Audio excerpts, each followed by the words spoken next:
அன்னைக்குதான் நம்மளுடைய பிறந்தநாள் அப்படின்ற மாதிரி வருடாந்திர பத்திரிகைன்னு சொல்லுவா. அப்படின்னா வருடம் அபிஷேகம் சொல்லுவா. முதல் ஆண்டு கும்பாபிஷேக நிறைவு சொல்லிட்டு சாமிக்கு பரிபூரணமாக இருக்கக்கூடிய, ஏன்னா குழந்தையாக பாவனத்துல இருந்து சுவாமிக்கு நம்ம எப்படி மெல்ல மெல்ல மெருகூட்டுறோங்களோ அதனை போல நம்மளுடைய இல்லத்திலே இருந்து அருள்பாலிக்கு அங்காள பரமேஸ்வரனுடைய திருவருளுக்கு சுவாமியினுடைய நித்திய பாவனம் அப்படின்னா ஒரு வருடம் பூர்த்தி. எப்படின்னா நாம இந்த ஒரு வருடத்துல வெள்ளித்தோறும் வரங்களோ இல்ல மாதத்தோறும் வரங்களோ அவளால வர முடியாத கஷ்டங்கள் இருந்தாலும் இந்த வருடாந்திர சாமியினுடைய அனுகிரகத்துக்கு கலந்துட்டோம்னா நமக்கு அந்த வருஷத்துக்குள்ள வந்தனுடைய பரிபூரணம் கிடைக்குமா. அந்த லட்சுமி கலாச்சாரம் இருக்கக்கூடிய பாவனத்துல இருந்து பிணிப்பிடிகள்லாம் நீங்கி நம்மளுடைய தொழில் வாக்கியங்கள்லாம் நீங்கி நம்மளுடைய குலதெய்வத்துல இருக்கக்கூடிய சடங்குகள்னு சொல்லுவா. அந்த சடங்குகள்லாம் அப்புறம் நம்மை அந்த அம்பிகையினுடைய பரிபூர்ணமாக இருக்கக்கூடிய ரேகங்கள்ல துவாரங்கள் சத்தியானம் பாவனம் சிவ்யானம் அப்படின்னு சொல்லக்கூடிய 3 வகையான திரவங்கள் உண்டு.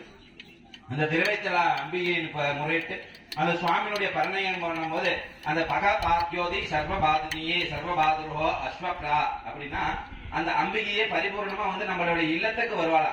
அந்த ஒரு ஆண்டுல இருந்து அந்த ஆண்டுல அங்காளி பங்காளி, ஏன்னா இது ஊர் கோயிலா இருந்தா ஊருக்கெல்லாம் வருவாளாம். அப்படி அங்காளி பங்காளி தனியா நம்ம வைத்திருக்கிறதுனால நம்மளுடைய இல்லத்தை தேடி தினதோறும் வரலாம் கூட அந்த வருஷத்துல ஒரு தபா நம்ம பூஜை பண்ணும்போது உங்களுடைய குலகோத்திரங்கள் எத்தனை வகரா இருக்குதோ அத்தனை வகராவுடைய இல்லத்திற்கும் சென்று அந்த அம்பிகையுடைய பரிபூர்ண